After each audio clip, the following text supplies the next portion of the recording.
Hola, ¿cómo están? Espero que todos estén súper bien. De verdad que para mí es un privilegio estar aquí. Primero agradecerle a Héctor y todo el staff, que sé que esto es un súper trabajo. Segundo, yo sé que es medio aburrido ver un abogado. A mí no me caen tan bien tampoco. Entonces, mi intención no es conversar con ustedes como abogado, sino explicarles un poco lo que de verdad dice Héctor, que nos ha hecho un poco distintos en muchas cosas.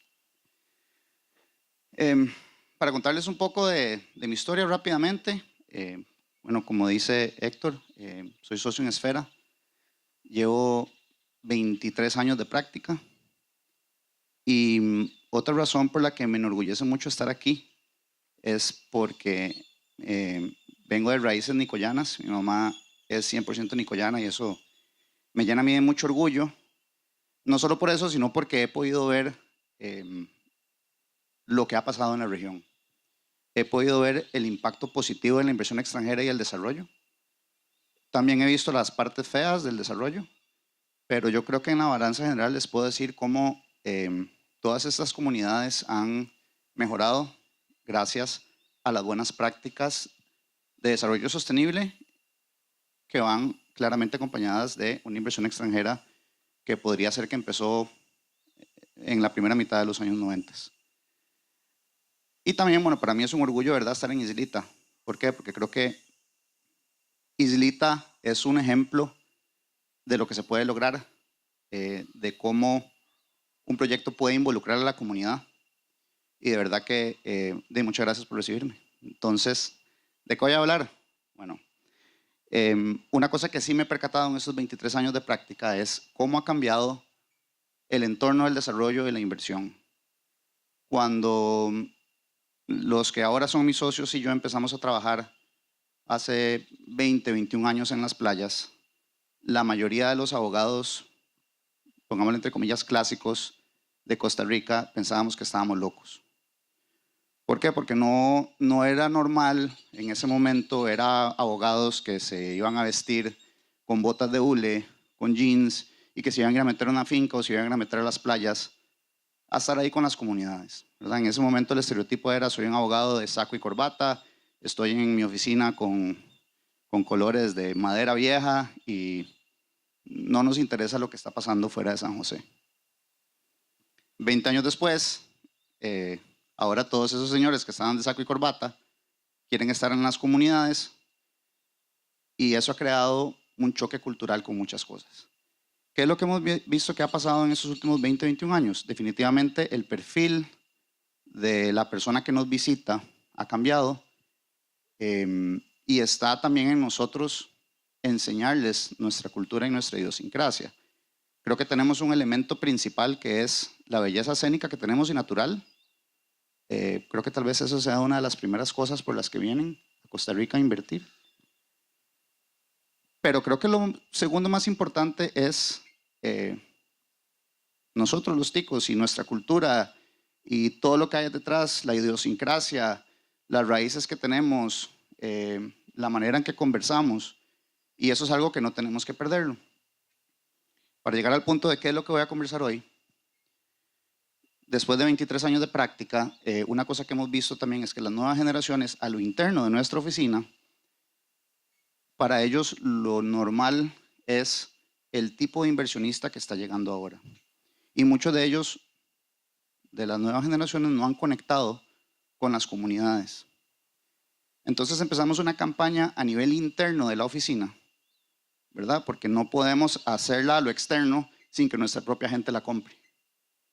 Entonces hemos empezado una campaña muy agresiva a lo interno de nuestra oficina de, ok, sí, nosotros vivimos de la inversión extranjera directa, me refiero a mi oficina en particular, Esfera Legal, y creo que muchas de las comunidades aquí también. ¿Y cómo podemos hacerlo de una manera, ¿verdad?, que maneje ese balance entre la prosperidad económica y mantener nuestras culturas, mantener el desarrollo sostenible, mantener eso por lo que la gente viene, que es nuestra naturaleza y nuestra pura vida? Entonces empezamos a hacer 6 principios básicos para venderlo al interno a nuestra oficina, para que luego de que nuestra gente lo tenga en el ADN, lo podamos externar. Y esta, de hecho, es una de las primeras veces que lo vamos a externar. Entonces, Sebi, que es un buen amigo, ha ido varias veces a mi oficina y puede ver que, de hecho, en los baños ahora está todo pegado, los 6 principios que queremos que nuestra gente practique.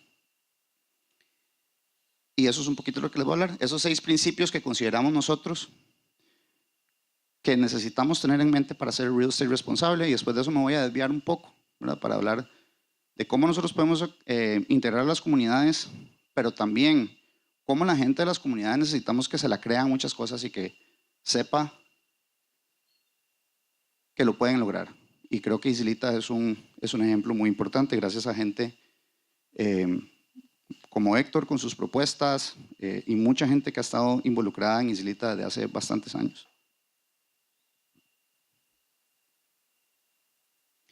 Eso es casi que solo referencia, voy a tratar de no leer tanto el PowerPoint porque es muy aburrido.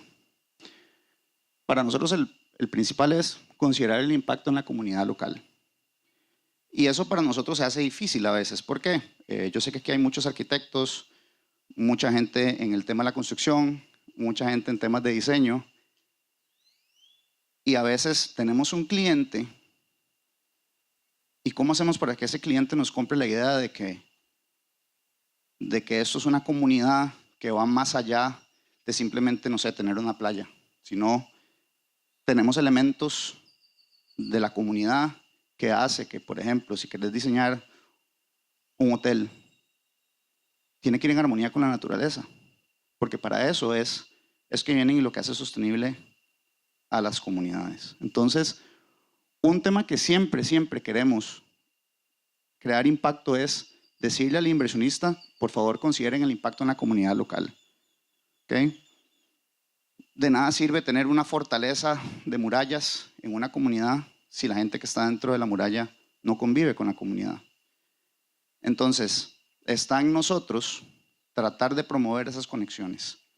Yo sé que muchas de las personas que trabajan acá tienen proveedores de las comunidades. Entonces, pongámoslos en contacto, seamos ese intermediario entre el inversionista y el productor local para que creamos esas energías. Y vieran que, o sea, les puedo contar ejemplos muy chivas. Perdón, se me olvidó decirles una cosa, mi práctica se concentra en las costas. He tenido experiencias de hoteles de baja densidad muy chivas que dentro del hotel, por ejemplo, le ponen un surf shop o una escuela de surf al proveedor que tenía la escuelita de surf en una esquina. ¿Y qué es lo que han hecho? Eso ha hecho que han hecho conexiones y esas escuelas pasan de tener 2 personas enseñando a dar clases a 10, ¿verdad? Creo que el tema también con textiles es muy importante en la zona, se puede hacer. Entonces, creo que esto para nosotros es muy importante. Si vamos a hacer un desarrollo en una zona, mejore la calidad de vida de la gente que está viviendo ahí, porque si no, no tiene sentido. Entonces, creo que eso para nosotros es esencial. Proteger el medio ambiente. Eso es un tema, o sea, importantísimo. Necesitamos nosotros, como consejeros, siempre en la práctica que estemos, decir, en Costa Rica las cosas se hacen bien y se hacen así, ¿verdad? Ya no hay vía rápida para muchas cosas. Si un proyecto tiene que durar 10 meses en permisología, tiene que durar 10 meses porque ese es el procedimiento que tenemos que utilizar para garantizar que la razón por la que los extranjeros vienen o los inversores vienen es por esta maravilla natural que tenemos y la tenemos que preservar. Entonces, ya no hay vía rápida. Esto es lo que se tiene que hacer. Y también la experiencia nos ha dicho que los clientes que no quieren seguir ese camino no son buenos clientes y no valen la pena. Sobre todo a largo plazo. Como les digo, yo tengo 23 años de práctica y una de las cosas que me gusta decir es que tengo clientes que llevan 15 años conmigo. ¿Por qué? Porque han hecho las cosas bien y sé que las siguen haciendo bien y sé que las cosas que nosotros les decimos nos dejan dormir a todos en la noche. Un cliente que no quiere seguir las cosas que hay que hacer de la manera correcta, yo creo que tal vez en el corto plazo te puede generar algún tipo de riqueza, pero a largo plazo no es un cliente que vos querés tener. Y eso es algo que nosotros le estamos diciendo todos los días a la gente que trabaja con nosotros. Hagamos las cosas bien. Esto va de la mano un poco con cumplir las regulaciones locales y nacionales. Es lo mismo.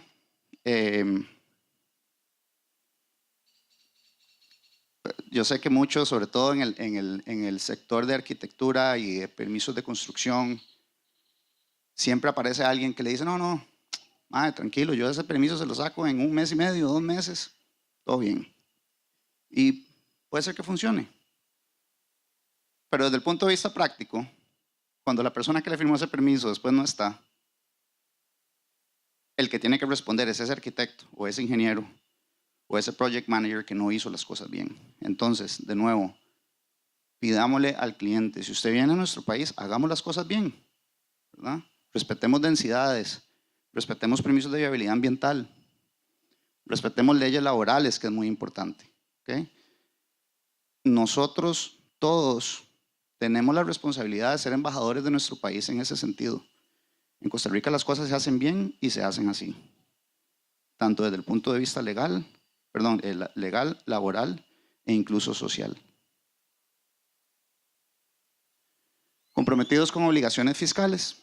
Eso va mucho con el tema de impuestos y también viene con lo que estamos hablando de las regulaciones locales. O sea, ya Costa Rica no es lo que eran los 60s y los 70s, donde tributación directa solo existía en San José, inspecciones de la caja solo existían en San José, Ministerio de Trabajo casi que solo existía en San José y tal vez una que otra ciudad grande. Cuando yo empecé a trabajar todavía en el 2002, en ese momento, la práctica era, no estoy diciendo con mi oficina, pero en general era, invéntese algo que nadie regula aquí o nadie revisa. Y de hecho, desde el punto de vista fiscal, era muy peligroso porque lo que la gente quería era, no voy a decir evadir, pero era un sentimiento casi que nacional de tributación en realidad no supervisa. Entonces, la gente y los proveedores de servicios hacían estrategias básicamente para no pagar impuestos. Por dicha, en los últimos años ha cambiado radicalmente, yo puedo decir de los últimos 10 años, y más bien el consejo ahora es, yo lo que quiero es que usted esté en cumplimiento para que usted duerma bien. Y que si tributación o la caja o quien sea tiene que venir a llegar aquí a revisarle todas sus finanzas, usted pueda dormir tranquilo. Y además que sepa que esos impuestos que usted está dejando viene para las comunidades. Viene para construir obra, viene para dar salud, viene para dar educación. Y yo sé que hay mucha gente que dice, bueno, pero es que eso en realidad no pasa. No, sí pasa. O sea, que puede haber una fuga por ahí de fondos públicos, probablemente hay. Pero la gran parte sí va para eso. Y entonces la gran parte de eso sí va para nuestras comunidades. Entonces, la gran parte de eso va a hacer que la gente de nuestras comunidades siga creciendo. ¿Okay? Porque si no tenemos una base de educación, no tenemos una base de salud, no vamos a tener nada. Y esa es la base del país, y no solo la base del país, sino la base para todo lo que es el tema de servicios nuestros. Creo que se fue la presentación, ¿eh? Pero bueno. En realidad, eso, aparte de los principios, es más como un sentimiento. Es un sentimiento, creo, de que todos nosotros, y aquí voy a hablar más tal vez de los proveedores de servicios, tenemos esa obligación de conectar entre las comunidades y los inversionistas. En educación, aquí es muy importante, creo que es muy chiva cuando uno ya trabaja bastante tiempo en una comunidad, donde tener la oportunidad de educar a la gente en ciertas cosas. Entonces, aquí yo veo que hay gente muy capaz en muchas áreas. Y yo les pregunto muchos, ¿alguna vez han hecho algún trabajo pro bono, por ejemplo? Pero cuando uno dice trabajo pro bono, uno piensa, bueno, tal vez un amigo le voy a hacer este favor. No, las asadas locales, las asociaciones de desarrollo comunales, incluso las municipalidades. Acerquémonos a esas instituciones, acerquémonos a la gente de las comunidades y eduquémoslas y ayudémosles. ¿Okay? Ha sido, en el caso de Nosara en específico y Dominical, ha sido muy chiva, por ejemplo, ayudarle a las asadas locales, que por los que no conocen, las asadas son asociaciones locales que manejan acueductos porque cuando se iniciaron, digamos, el AIA no tenía capacidad de servirlas. Entonces grupos de vecinos se organizan y ayudarles a ellos durante procesos no solo les da tranquilidad, les da paz, sino que les da conocimiento. Y darles conocimiento a nuestra gente, yo creo que es lo mejor que nosotros podemos hacer como costarricenses. De verdad, es eduquemos a nuestra gente, no nos dejemos nosotros el conocimiento, compartámoslo, porque entre más gente lo tenga, creo que vamos a tener un mejor país. Maximizar la rentabilidad de forma sostenible. Yo sé que cuando uno habla de estos temas se oye muy bonitos, pero la pregunta es, ok, ¿y dónde está el dinero? ¿Verdad? Porque a veces uno dice, ok, yo quiero hacer las cosas bien, pero resulta que esta otra persona me quiere pagar un montón de dinero y quiere hacer un proyecto que no es sostenible o que, etcétera. Y ahí creo que va uno de los comentarios principales que hice, que es, a largo plazo, esto paga más. Y eso, con 23 años de práctica, se los puedo garantizar que es cierto. O sea, les puedo dar, si alguien me quiere buscar después para darle casos específicos, se los puedo dar, pero es muy cierto que cuando vos desarrollás de forma sostenible y sobre todo involucras a las comunidades, el impacto que vas a causar a largo plazo es mayor y es mucho más chiva e incluso uno se siente bien. Ahora estábamos conversando un poco sobre lo que está pasando en el país y probablemente a muchos de ustedes les ha tocado, que veo muchos arquitectos que hacen un proyecto con un diseño sostenible, que está metido con el medio ambiente, que va a tener un impacto muy chiva tal vez en la comunidad, y cuando lo sacan a la luz pública hay 150 mensajes en Facebook diciendo ustedes están destruyendo esto, están destruyendo lo otro. No voy a defender a proyectos que sí lo hacen porque puede ser que haya otro por ahí que sí.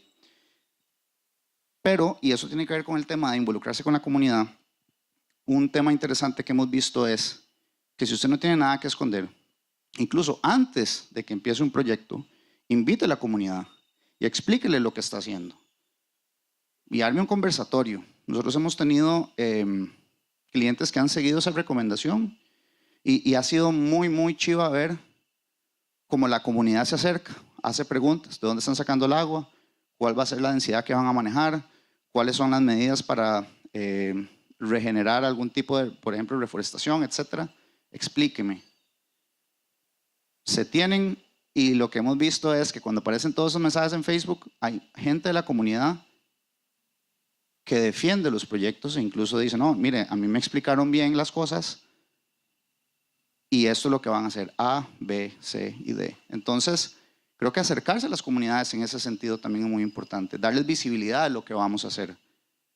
No tengan miedo, si estamos haciendo las cosas bien, involucren a las comunidades, déjenlos que pregunten, déjenlos que conversen, porque también de esas interacciones pueden salir recomendaciones que hacen que el proyecto sea 1000 veces más tuani de lo que se tenía pensado y que va a tener un impacto muchísimo mayor.